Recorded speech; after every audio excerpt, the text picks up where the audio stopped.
What's going on, my people? I'm out here getting it in. You know how we do. When you get a certain age, you got to keep your body moving. Actually, you should keep your body moving at any age, but most definitely when you get to a certain age. But the 5 minutes of power today is dealing with paperwork and payment. So let's say you're at the studio and you finally was able to get the producer or the featured artist or the bass player, guitarist. It makes no difference actually who comes to the table, but it's someone that you really feel is needed to deliver what you need for the track. And you get so excited that you finally got them to show up at the studio, and y'all work out the numbers. And let's say they're charging you, and I'm just throwing out a number, let's say $4,000 for a 16-bar feature, right? And you get so excited that they later 16, you love it. It was a one take, and it's like just the flavor you needed for that track. They brought it to the table. But now this is where you make the cardinal sin. You are so thankful, you so appreciate their efforts that you pay them the entire $4,000. And you do this without getting any paperwork signed. This is a tragedy. And I have to deal with it over and over and over and over and over again with my clients, with my new clients. My older clients know that I'm going to fuss at them if they make this mistake.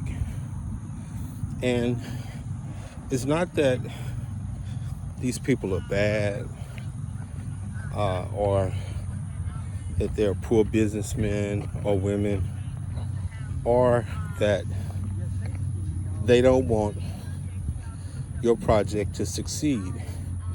It's just that the nature of this business is to lay it, cut the track, move to the next track. I'm just telling you, that's the nature of the business. Cut the track, let's lay it, let me get paid, and I'm moving to the next. It's almost like session musicians, right? When you bring in a session musician, you pay that person for the session, and then they moving on to the next session. The problem, though, with featured artists and our producers is that the more recognized that name is, the more waivers and releases you have to have in place. Because if the distributor recognizes the name of the producer or feature, they may not distribute your record without having their paperwork in play. So, quite naturally, if you can't produce that paperwork, even though you paid, I'm not laughing because it's funny, I'm laughing because it's tragic. Even though you've paid, you've done everything that, now I can't even use the word everything, you've done most of everything, but you've not done the most important thing, and that is set it up to work this way. Look, Mr. Star, if you come in, I'll pay you $2,000 as a deposit on the $4,000 that we agreed to. As soon as you get my paperwork signed, and I'll either have my attorney, I'll have Cross, I'll have whatever. If you have your own paperwork, as soon as you sign off on my paperwork, I will pay you the remaining $2,000 on the spot. As soon as you sign my paperwork, I'll make the balance and I'll pay it on the spot. That's how you have to do it to keep yourself from being set up. Because I'm going to tell you, once someone is paid for that service, they feel like that's over with.